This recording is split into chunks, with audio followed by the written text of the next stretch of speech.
Bonjour à tous, la communauté d'agglomération Limoges Métropole est en charge du traitement des déchets et notamment de la gestion du centre de recyclage. Avec nous aujourd'hui pour une petite visite du site, Laetitia Guillou. Bonjour Laetitia. Bonjour Hélène. Pourriez-vous tout d'abord nous dire quelles sont les missions de l'agglo en termes de traitement des déchets? Alors l'agglomération de Limoges Métropole a choisi, puisque ce sont des compétences optionnelles, en plus de gérer les 11 déchetteries communautaires, de gérer 2 sites industriels. Le premier, c'est la centrale énergie déchets qui incinère les ordures ménagères résiduelles avec une valorisation énergétique. Le second site, c'est ici, le centre de recyclage. Nous sommes à vocation départementale pour l'activité principale du site qui est le tri des emballages et des journaux revues magazines. Nous recevons 16 000 tonnes de déchets annuellement et on a aussi 2 activités qui sont un peu plus annexes, c'est-à-dire une alvéole de transfert du verre ménager. Le verre arrive ici et est stocké en recharge pour les envoyer en filière de valorisation. Nous recevons 11 000 tonnes de verre ménager. Et une dernière activité, la plateforme de compostage de déchets verts qui nous permet de valoriser en compost les déchets verts de l'agglomération. Ce sont 12 000 tonnes qui sont valorisées en 6 000 tonnes de compost chaque année également. Le centre de recyclage a été créé en 1998, au départ par la ville de Limoges, et ça a été transféré à la communauté d'agglomération en 2003. Donc il y a 14 agents de Limoges Métropole qui y travaillent. Il y a aussi 2 entreprises avec du personnel à demeure sur le site, qui sont sélectionnées par voie d'appel d'offres. La boîte à papier, qui est une entreprise d'insertion, qui a 41 employés qui travaillent notamment sur les chaînes de tri en 2 équipes, de 6h10 à 20h30 le soir.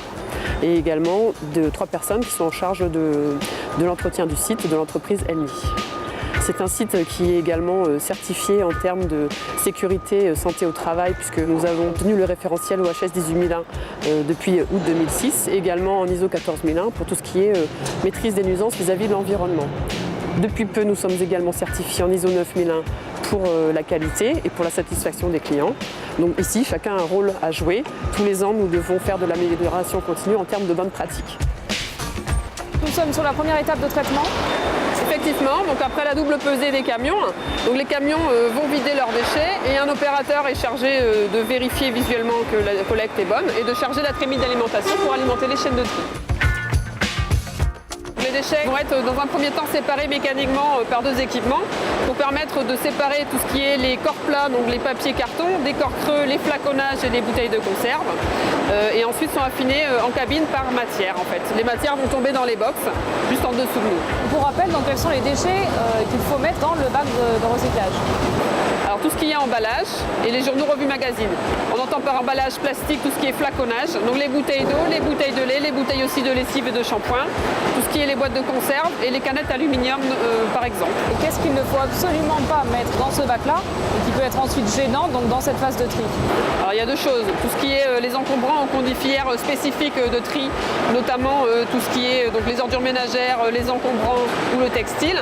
Et autre chose, les déchets qui peuvent accidenter les personnes qui travaillent sur les chaînes, notamment le verre qui peut couper les mains des gens ou les seringues qu'on peut retrouver aussi et créer des accidents de travail.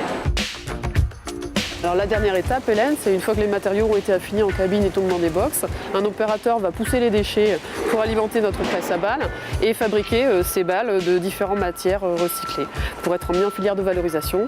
Et c'est ici que commence la seconde vie de nos déchets. Pour l'exemple des bouteilles plastiques, en fait, on va les rebroyer, on va en refaire d'autres bouteilles plastiques ou pulls polaires. Les briques alimentaires derrière vous vont redevenir du papier essuie-tout. Et donc au centre de recyclage, est-ce qu'il y a des actions de sensibilisation qui sont menées? Il y a à peu près 2000 visiteurs qui viennent ici, essentiellement des scolaires, puisque la politique de Limoges Métropole, c'est que chaque élève vienne avant l'entrée au collège visiter le site pour être mieux sensibilisé aux consignes de tri. On peut également venir pour le grand public en s'inscrivant, toutes les modalités sont sur le site de l'agglomération. Merci beaucoup Laetitia pour cette visite. Merci Hélène, merci d'être venue.